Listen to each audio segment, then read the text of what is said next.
Pada video pembelajaran kali ini kita akan membahas tentang perkembangan teori atom. Adapun tujuan pembelajaran yang akan kita capai diantaranya adalah: pernahkah kalian menyobek kertas secara terus-menerus sampai bagian yang paling kecil sehingga tidak dapat dibagi-bagi lagi? Itulah yang disebut dengan atom. Perkembangan teori atom diawali dari teori yang dikemukakan oleh Demokritus yang menyatakan bahwa atom berasal dari bahasa Yunani yaitu atomos, yang artinya tidak dapat dibagi-bagi lagi. Demokritus juga menyatakan bahwa atom itu pejal atau padat. Namun, teori ini tidak dapat diterima karena tidak terbukti secara ilmiah, sehingga teori ini tidak dapat diakui. Namun, teori Demokritus ini merupakan awal mula dikemukakannya teori atom oleh para ilmuwan. Teori atom akhirnya berkembang.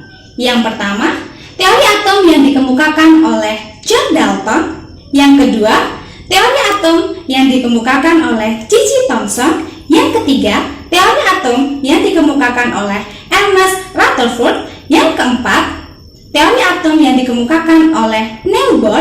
Dan yang kelima, teori atom mekanika kuantum. Yang akan kita bahas, yang pertama, teori atom menurut John Dalton. Teori atom menurut John Dalton menyempurnakan teori atom dari Demokritus. John Dalton berpendapat bahwa yang pertama, atom merupakan bagian terkecil dari suatu unsur. Yang kedua, atom berbentuk bola pejal yang tidak dapat dibagi, diciptakan maupun dimusnahkan.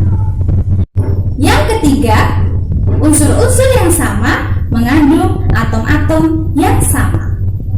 Yang keempat, atom-atom dari unsur-unsur yang berbeda dapat membentuk senyawa dengan perbandingan tetap. Yang kelima, atom-atom yang bergabung membentuk suatu senyawa dengan angka perbandingan bulat dan sederhana. Kelebihan dan kelemahan teori atom Dalton. Kelebihan atom Dalton: yang pertama, teori atom Dalton dapat menjelaskan bahwa dua atom atau lebih yang berasal dari unsur sejenis maupun berbeda jenis dapat membentuk molekul. Yang kedua, teori atom Dalton dapat menjelaskan bahwa atom-atom yang membentuk molekul mempunyai perbandingan tertentu sehingga menghasilkan hukum kekekalan massa, yaitu massa zat sebelum dan sesudah reaksi sama.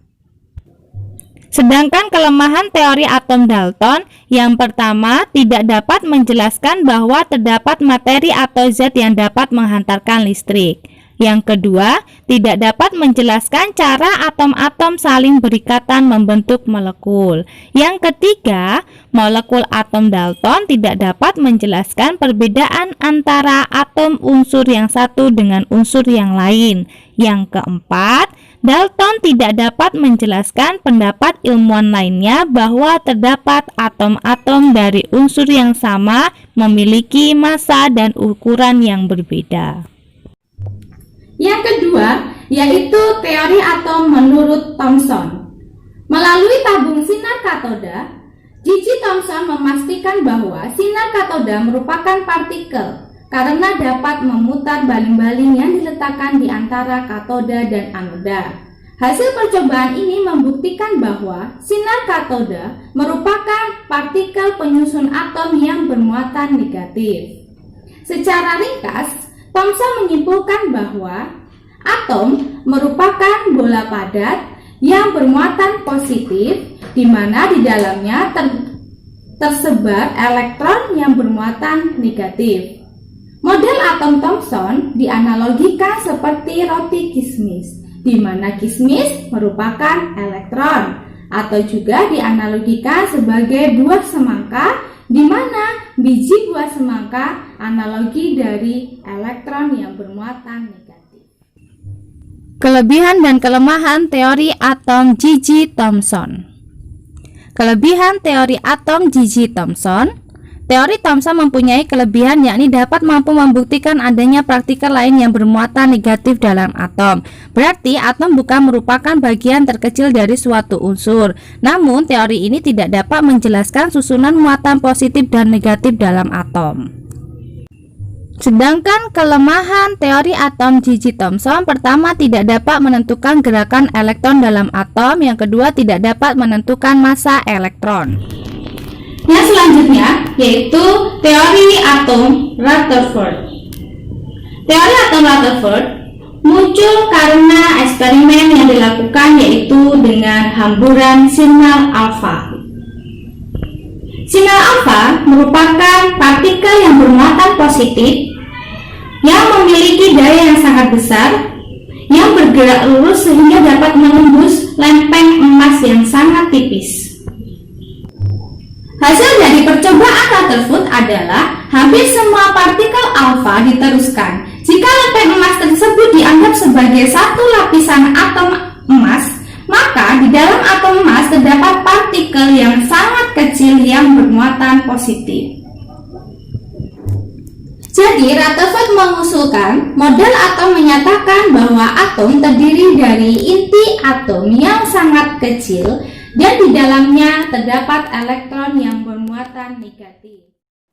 Kelebihan dan kelemahan teori atom Rutherford.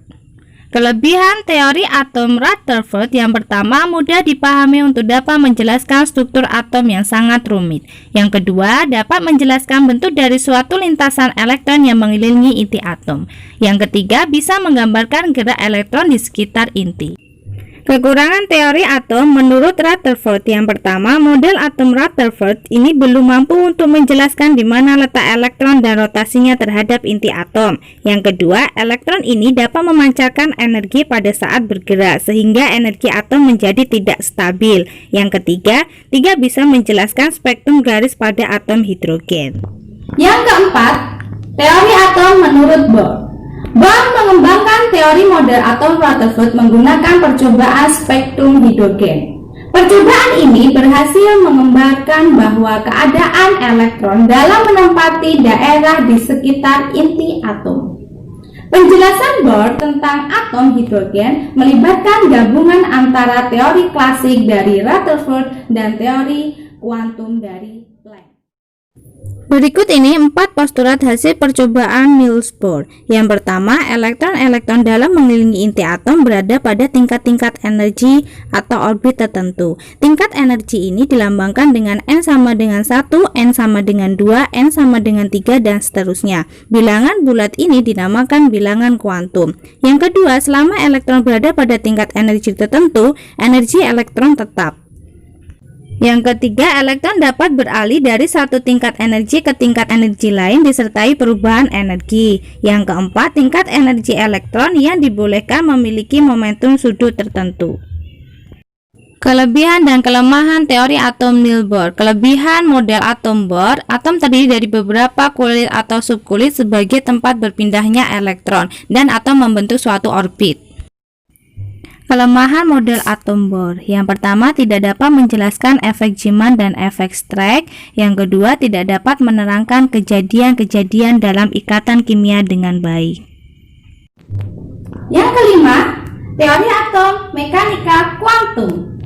Pada tahun 1924, ahli fisika Louis de Broglie menyempurnakan teori atom Bohr.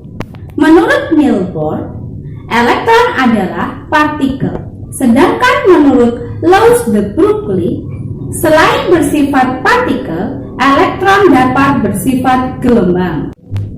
Pendapat de Broglie ini dikembangkan lagi oleh Erwin Schrödinger dan Werner Heisenberg, sehingga melahirkan teori atom modern yang dikenal dengan teori mekanika kuantum. Prinsip dasar teori mekanika kuantum ini menyatakan bahwa gerakan elektron dalam mengelilingi inti atom bersifat seperti gelombang. Elektron dalam atom bergerak mengelilingi inti sambil bergetar, sehingga menghasilkan gerakan dalam bentuk 3 dimensi. Oleh karena itu, tidaklah mungkin menentukan posisi serta momentum yang pasti dari elektron dalam atom. Jadi, yang dapat ditentukan adalah kebolehjadian menemukan elektron pada suatu titik pada jarak tertentu dari intinya. Daerah dalam ruang di sekitar inti dengan kebolehjadian menemukan elektron disebut dengan orbital. Oleh karena itu, konsep ini dikenal dengan sebutan konsep orbital. Sedangkan untuk menggambarkan kedudukan atau posisi suatu elektron dalam atom digunakan bilangan kuantum. Demikianlah materi tentang perkembangan teori atom. Untuk tugas kalian di rumah, silakan kalian buat gambar model atom semenarik mungkin, kemudian jadikan video agar kalian lebih memahami. Semoga bermanfaat. Sekian, wassalamualaikum warahmatullahi wabarakatuh.